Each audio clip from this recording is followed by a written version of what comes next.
श्वेतांगं श्वेतवस्त्रं शितकुसुममणिं पूजितं श्वेतगन्धे क्षीराब्धो रत्नदीपैः स्वर्णनरतिलकं रत्नसिंहासनस्थं दौर्वीपाशाङ्कुशाब्जाभयवरमनशं चन्द्रमौलिं त्रिनेत्रं ध्याये शान्तिरथमीशं गणपतिममलं श्रीशमेतं प्रसन्नम्।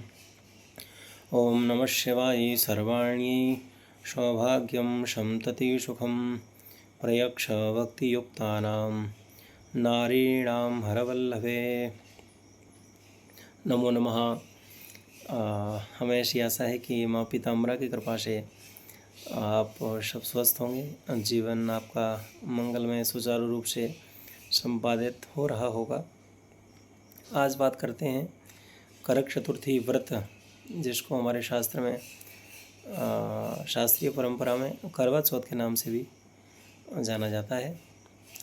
इस व्रत को द्रौपदी ने अपने पति अर्जुन की लंबी आयु के लिए यह व्रत का पारायण किया था। पौराणिक कथाओं के अनुसार माँ गौरा ने भगवान शिव के लिए इस व्रत का पारायण किया था। वेदों में तो इसका व्याख्यान नहीं प्राप्त होता है। पौराणिक कथाओं के अनुसार इस व्रत का विधान मिलता है। कार्तिक मास की कृष्ण पक्ष की चतुर्थी को ये करक चतुर्थी कहा जाता है, जिसे पौराणिक भाषा में करवा चौथ के नाम से जाना जाता है। चतुर्थी जो तिथि है, इसके अधिष्ठात्र देवता भगवान गणेश है। तो चतुर्थी के दिन भगवान गणेश जी की पूजा तो विस्तृत रूप से करना ही चाहिए षोडशोपचार की विधि से, क्योंकि अधिष्ठात्र देवता भगवान विष्णु हैं। पौराणिक कथाओं के अनुसार एक बार अर्जुन नीलगिरी पर्वत पर तपस्या करने के लिए गए। पत्नी द्रौपदी को चिंता हो गई कि भयावह जंगल में मेरे पति तपस्या करने के लिए गए हैं, नाना जीव कहीं उनको हिंसक प्रवृत्ति से न देखें, इसलिए भगवान कृष्ण का आह्वान किया द्रौपदी ने। और भगवान कृष्ण से कहा, भगवान ऐसा कोई व्रत बतलाइए कि जिससे मेरे पति की दीर्घ आयु हो और स्वस्थ रहें। भगवान कृष्ण ने कहा, द्रौपदी भगवान ने कहा द्रौपदी से, द्रौपदी जो सत्य के मार्ग पर चलता है, परमात्मा के मार्ग पर चलता है, उसे व्याधाएँ ग्रसित नहीं करती हैं और दीर्घायु को प्राप्त होता है। द्रौपदी ने कहा, भगवान मैं एक पत्नी हूँ और मुझे पति की चिंता तो लगती है, तो बताइए क्या व्रत हमें करना चाहिए। तो भगवान कृष्ण ने द्रौपदी से कहा कि करक चतुर्थी के दिन, कार्तिक मास में कृष्ण पक्ष की चतुर्थी को निर्जल रह कर के व्रत करना चाहिए और एक पात्र में जल भर के जल में भगवान गणेश का और चंद्रमा का आह्वान करना चाहिए और षोडशोपचार की विधि से पूजन करना चाहिए। जल में भगवान गणेश का और चंद्रमा का आह्वान करके उसी जल को रात्रि में जब चंद्रमा के दर्शन होने लगे तो चंद्रमा को उस जल को प्रदान करके छलनी में चंद्रमा के दर्शन करके फिर जल को पान करके व्रत का पारायण करना चाहिए।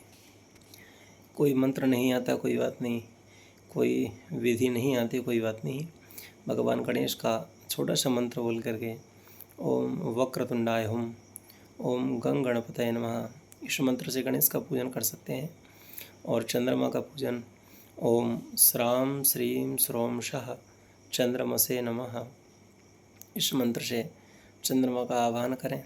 दधिशंख तुषाराभं क्षीरोदार्णवशंभवं नमामि शशिनं सोमं शंभोर्मुकुटभूषणम्, इस मंत्र से हम चंद्रमा का पूजन कर सकते हैं।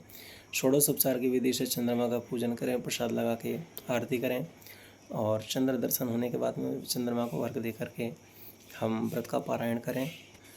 ऐसी विधि करने से भगवान गणेश की कृपा हमारे ऊपर होती है और पति की आयु दीर्घ होती है और सौभाग्य धर्मपत्नी का अमर होता है। भगवान गणेश जी की कृपा से संतति की ओर वृद्धि करते हैं, सौभाग्य भी हमारा अमर होता है। एक छोटी सी पौराणिक कथा का स्मरण करते हैं। करवा चौथ की कथा कहाँ से आरंभ हुई। एक साहूकार के 7 पुत्र थे, एक कन्या थी। तो वो कन्या अपने मायके में आई और मायके में आकर के उस दिन व्रत था, तो भाई जो थे वो अपनी बहन से बहुत प्रेम करते थे। भोजन बाद में करते थे, पहले बहन को भोजन करा देते थे, फिर स्वयं बाद में भोजन करते थे। ऐसा करवा चौथ के दिन पुत्र जब व्यापार करके घर आए तो बहन से कहा भोजन करें, तो बहन ने कहा आज मेरा व्रत है भैया, आप भोजन करो। तो बोले मैं जब तक चंद्रमा के दर्शन नहीं कर लूँगी तब तक मैं जल का पान नहीं करूँगी, आज मेरा निर्जल व्रत है। तो सबसे छोटा जो भाई था, तो बहन की व्याकुलता देखी ना गई, एक पीपल के वृक्ष के पास जाकर के एक दीपक जला दिया और सामने चलनी लगा दी और बहन से कहा इस छज्जे में से देखो चंद्रमा निकल आया है, अभी तक तुम किसकी प्रतीक्षा कर रही हो। तो बहन ने कहा अरे मुझे तो पता नहीं था, चंद्रमा के दर्शन हो गए, मैं तो यूं ही बैठी रही। तो झूठा चंद्रमा दीपक का दिखा करके बहन को जब भोजन कराया, बहन ने पहला निवाला जब भोजन का किया तो ससुराल पक्ष से सूचना आ गई कि तुम्हारे पति का देहावसान हो गया है, मृत्यु हो गई। तत्क्षण भोजन को त्यागा और व्याकुलता से भागती हुई पति के पास गई। भगवान शंकर पार्वती रास्ते में मिल गए। उनने कहा कि देवी तुम्हारा व्रत तुमने खंडित किया है और इसलिए तुम्हारा पति मृत्यु को प्राप्त हुआ है। तो और अब 1 वर्ष के लिए अगर तुम चतुर्थी का व्रत करोगी और करवा चौथ के दिन निर्जल होकर के व्रत करोगी तो तुम्हारे पति की आयु दीर्घ होगी और भगवान की कृपा होगी। 1 वर्ष तक विनायक चतुर्थी का व्रत किया। जब जैसे ही करक चतुर्थी या करवा चौथ का दिन आया, फिर से उसने व्रत रखा। भाभियाँ जब अपनी ननद के पास में आशीर्वाद लेने के लिए गईं तो आशीर्वाद तो दिया ही, साथ में ये भी बोला कि जैसा आपका सुहाग अमर है वैसा ही मेरा सुहाग अमर कर दो। तो किसी में इतनी सामर्थ्य नहीं थी कि अपनी बहन का सुहाग अमर कर दे। सारी भाभियों ने मिलकर के बोला कि सबसे छोटे भाई ने जिसने तुम्हारा व्रत तोड़वाया था उसी की धर्मपत्नी अगर आकर के आपको आशीर्वाद देगी तो ये आपके पति जीवित हो जाएंगे। तो छोटी भाभी जैसे ही आई, भाभी ने चरण स्पर्श किया, बोला आशीर्वाद दें। तो उन्होंने हाथ पकड़ लिया, बोले आशीर्वाद मैं नहीं, आशीर्वाद आप दोगी। तो बहन जी की व्याकुलता देखी ना गई, अपनी उंगली को काटा और उंगली से जो अमृत निकला, अमृत का पान कराया उसके पति को, तो उसका पति पुनः गणेश जी की कृपा से जीवित हो गया। और इस कथा का संदेश यही है कि जो आज के दिन जो महिलाएं अपने पति की दीर्घ आयु के लिए करक चतुर्थी का व्रत करती हैं तो निश्चित भगवान गणेश की कृपा और चंद्रमा की कृपा से उनकी आयु दीर्घ होती है और सुहाग अमर होता है।